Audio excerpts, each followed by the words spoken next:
సుధాకర్ బాబు గారికి అమ్మగారికి ఇక్కడ వచ్చేసిన వైఎస్ఆర్సీపీ కార్యకర్తలందరికీ బుల్చేపల్లి అభిమానులందరికీ ఈ రోజు చూస్తుంటే దళసి మొత్తం గతంలో ఎప్పుడో చూడకుండా దళసి వైఎస్ఆర్సీపీ జెండాలతో దత్తవల్లని చెప్పి సమావేశం చేస్తున్నా.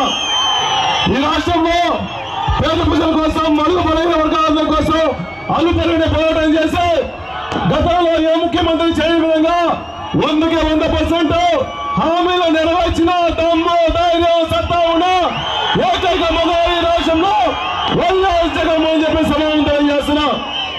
నాకు ఇచ్చిన ఈ కొద్ది కాలం టైంలో మా కుటుంబాన్ని 20 సంవత్సరాలుగా ప్రేమతో ఆప్యాయతో అనురాగంతో ఏ గ్రామానికి పోయినా ముద్దుగా ప్రేమిస్తూ అభిమానిస్తున్న దళసి ప్రజలందరికీ మరీ నమస్కారాలు. మొన్న చూస్తుంటే మా శివన్న వచ్చాడని మమకారం చూపిస్తుంది.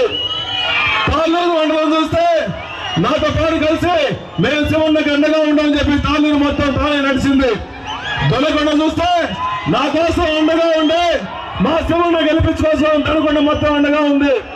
కుర్చేలు చూస్తుంటే కల్మషం లేకుండా ప్రేమ మా శివన్న గెలిపించాలని చెప్పేసి కుర్చేల మండలం అండగా ఉంది. దళసి చూస్తే నా సాగురంగా దళసి విధంగా మేమంతా అండగా ఉంటామని చెప్పేసి దళసి ప్రజలుగా మొత్తం అండగా ఉన్నారు.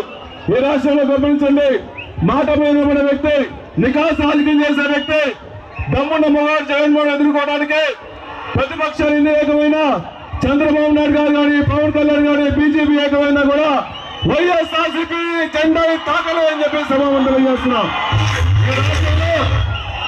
ఈ రాష్ట్రంలో మనందరూ జగన్ ఇచ్చిన అభివృద్ధి పథకాలు నేరుగా అందుతున్నాయి కాబట్టి ఈ రాష్ట్రంలో కులాలకి మతాలకి పార్టీల అతీతంగా మనకు కనిపించే దైవం ఒక జగన్మోహన్ గారు తప్ప ఇంకేమన్నాయని చెప్పి సమావేశం చేస్తున్నాం. మీరందరూ గమనించండి, ఇచ్చిన హామీలు నెరవేర్చుకుంటూ రాష్ట్ర ప్రజలకే మన దళసి ప్రజలకు అండగా ఉన్నారు జగన్మోహన్ గారు. మన దళసి బస్సు యాత్ర చేసినప్పుడు జగన్ ఒకటే హామీ ఇచ్చాడు, మీరందరూ ఆశీర్వదించండి, శివన గెలిపించండి. ఈ దళసి గారికి అభివృద్ధి ఏం కావాలన్నా కుర్చేడు తొలగొండ ప్రాంతానికి ప్రతి చెరువు నీళ్లు నింపి సాగునీళ్లు తాగునీళ్లు పెద్ద లేకుండా ప్రతి గ్రామానికి మంచి నీళ్ళు ఇస్తామని చెప్పేసి నేను నా మాటగా చెప్పాలని చెప్పేసి జగన్ హామీ ఇచ్చాడు. ఈ ప్రాంతాల్లో ముఖ్యంగా హెల్త్ కానీ ఎడ్యుకేషన్ విషయాలు కానీ పిల్లలందరికీ ఉద్యోగాలు కానీ చదువుకున్న వాళ్ళకి ఉద్యోగాలు ఇస్తామని చెప్పి మనస్ఫూర్తిగా హామీ ఇచ్చుకుంటూ భూచేపల్లి మీద ప్రేమతో అభిమానంతో ఇన్ని సంవత్సరాలు మమ్మల్ని ఆదరిస్తున్నారు. ఒకటే గుర్తుకోండి, భూచేపల్లి శివప్రసాద్ రెడ్డి భూచేపల్లి కుటుంబం చిరస్థాయిగా ఇదే గడ్డ మీద ఉంటాము, మీ అందరికీ సేవ చేస్తాను. భూచేపల్లి శివప్రసాద్ రెడ్డి ఒక సేవకుడు మాత్రమే అని చెప్పి సమావేశం చేస్తున్నా.